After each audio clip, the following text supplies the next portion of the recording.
నా ప్రార్థన దేవుడు అంగీకరిస్తాడని నిన్ను నువ్వు నమ్మగలగాలి. నీ మీద నీకు నమ్మకం ఉండాలి. దేవుణ్ణి మనం నమ్మడం కాదు, దేవుడే మనల్ని నమ్మాడు. వీళ్ళు ప్రార్థన చేస్తే స్వస్థత జరిగిద్దని మనుషులు నమ్మినట్టు ఎవరు నమ్మాడంట? అందుకే నీకు దర్శన వరం ఇచ్చాడు, అందుకే స్వస్థత వరం ఇచ్చాడు, అందుకే ప్రార్థనా శక్తి దేవుడు నీకు. దేవుణ్ణి మనం నమ్మడం కాదు, దేవుడే మనల్ని నమ్మి మనకి శక్తిని ఇచ్చాడంట. గట్టి స్తోత్రం చేద్దాం. హల్లెలూయా. ఇప్పుడు ఎవరికి లేదు నమ్మకం? నీ నొత్తోన్నయ్యా, నా మాట ఎవరు ఎండరయ్యా, నన్ను ఎవరో పట్టించుకోరయ్యా, నేను బలహీనయ్యా, ఎందుకయ్యా గిద్యోని అట్లా కొండచాటు దాక్కున్నావంటే నీ బలహీనయ్యా. ఎవరు బలహీనుడు? నీ నత్తోన్నయ్యా. ఆయన మీద ఆయనకి నమ్మకం లేదు మోషేకి, ఆయన మీద ఆయనకి లేదు గిద్యోనికి నమ్మకం, సమరయ స్త్రీకి లేదు ఆమెకు నమ్మకం. కానీ దేవుడు ఏం చేశాడంట?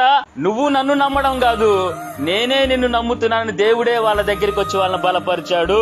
ఎందుకు మండుతున్న పొదలో దేవుడు అక్కడికి వచ్చాడు? ఎందుకు గోధుమలు జల్లించుకున్న గిద్యోని దగ్గరికి వచ్చాడు? దేవుణ్ణి వాళ్ళు నమ్మడం కాదు, దేవుడే మనల్ని నమ్మి మన దగ్గరికి వచ్చాడు యేసయ్య. హల్లెలూయా.